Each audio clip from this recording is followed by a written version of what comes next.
Привет, на связи Денис. Если ты смотришь это видео на YouTube, то переходи по ссылке в описании под видео в нашу группу ВКонтакте или в недавно открытый канал на Дзене, где есть вот эта вот таблица компрессии оркестровых инструментов.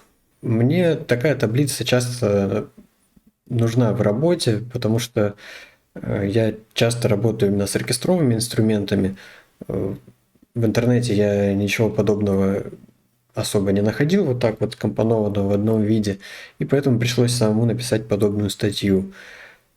Обращаю еще раз внимание на тот момент, что это всего лишь отправные значения. Естественно, всегда надо подстраиваться и под темп вашего проекта, и под изначальный тембр инструмента. Может, у вас уже скомпрессированный сэмпл, который не имеет смысла дальше компрессировать. Но если вы работаете с живыми инструментами, с библиотеками, например, для сэмплера Kontakt, часто бывает не лишним их немножко скомпрессировать, чтобы все это в миксе звучало плотнее. Давайте я покажу пример, как это делается. Возьмем какую-нибудь скрипку, да, для примера. Так, вот мы ее солируем.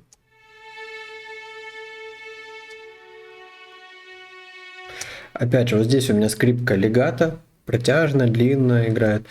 А вот здесь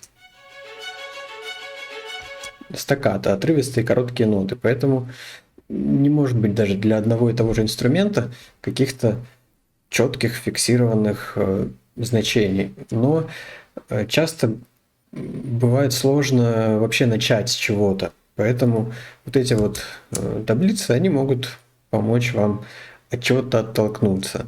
И я покажу это на примере компрессора от компании FabFilter. Ну, естественно, такие же ручки аналогичные есть и в любом другом компрессоре. Давайте начнем вот с Ratio. Ratio – это степень сжатия. И для скрипки вот, она рекомендуется 3 к 1. Поэтому здесь мы поставим троечку.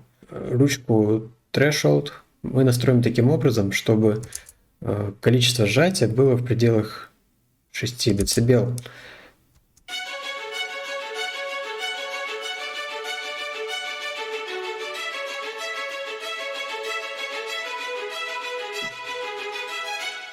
Я смотрю вот на этот красный индикатор, он показывает, как происходит уменьшение усиления под воздействием компрессии. И вот здесь у меня значение минус 5,3, моментами минус 6,5, то есть примерно в районе минус 6 в среднем, да? Это как раз приемлемые значения. То есть настраиваем мы ручку Threshold, это порог срабатывания компрессора, но таким образом, чтобы Gain Reduction был вот в этих значениях. Почему я не указываю конкретные значения Threshold? Потому что они целиком и полностью зависят от уровня вашего сигнала.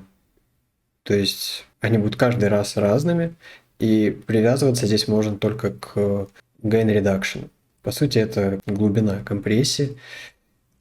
Дальше настраиваем атаку и релиз. Атаку запомнить просто. Для большинства оркестровых инструментов это 5 миллисекунд, только для флейты 3 миллисекунды. Ну и сюда не входят, естественно, ударные инструменты, для них там все будет по-другому. Поэтому просто настраиваем сразу же 5. А релиз для скрипки тут будет 300 миллисекунд. Но опять же, это отправная точка.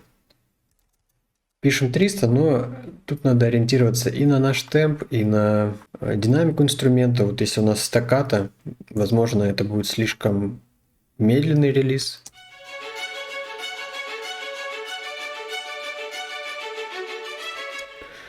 Ну, в данном случае я пока оставляю все по таблице. И последнее, что нам надо сделать, это либо включить авто, чтобы была автоматическая компенсация громкости, либо в некоторых случаях, например, с ударными, иногда бывает удобнее отключить авто и вручную настроить такой уровень на выходе, чтобы он соответствовал пиковой громкости на входе. Вот по этим столбцам можно ориентироваться. Вот это до обработки громкость, а это после. И просто ручкой VET делаем так, чтобы пиковый уровень совпадал. И таким образом мы можем отключить компрессор, включить. и у нас будет одинаковый пиковый уровень. То есть, по сути, мы будем сравнивать звук до и после компрессии. Это будет корректное сравнение. Если бы мы не делали вот этот последний этап, то у нас звук бы отличался по громкости, и мы бы слушали не компрессию, не изменение плотности, да, звука, а мы бы слушали просто звуки на разной громкости, и непонятно было бы, как принимать решение. То есть еще раз выключаем компрессор, смотрим. Вот по анализатору где-то минус 18 дБ. Попробуем с функцией авто. При этом в это, естественно, надо сбросить обратно на 0.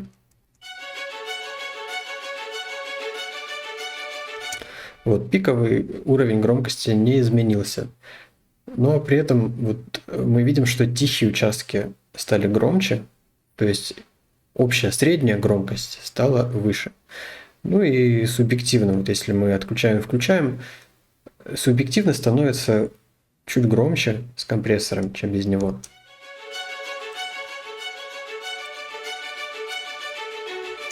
Хотя, опять же, пиковый уровень громкости остался прежним.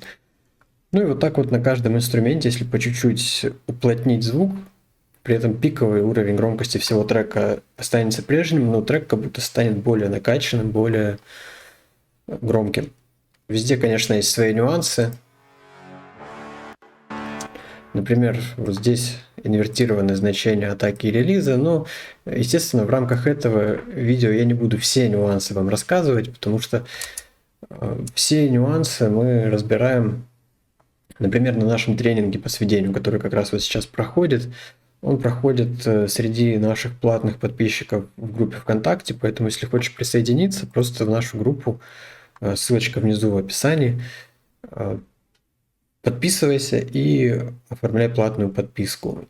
Всего 999 рублей в месяц, и ты будешь принимать участие во всех наших платных движухах. Плюс для тебя будет отдельно открыта целая стена материалов для наших платных подписчиков. И там мы уже более подробно созваниваемся в Zoom и небольшой компанией практически индивидуально занимаемся. И не только сведением, и не только со мной.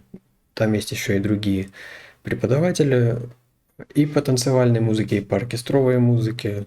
Так что welcome.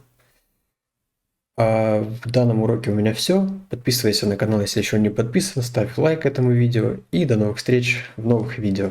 Пока.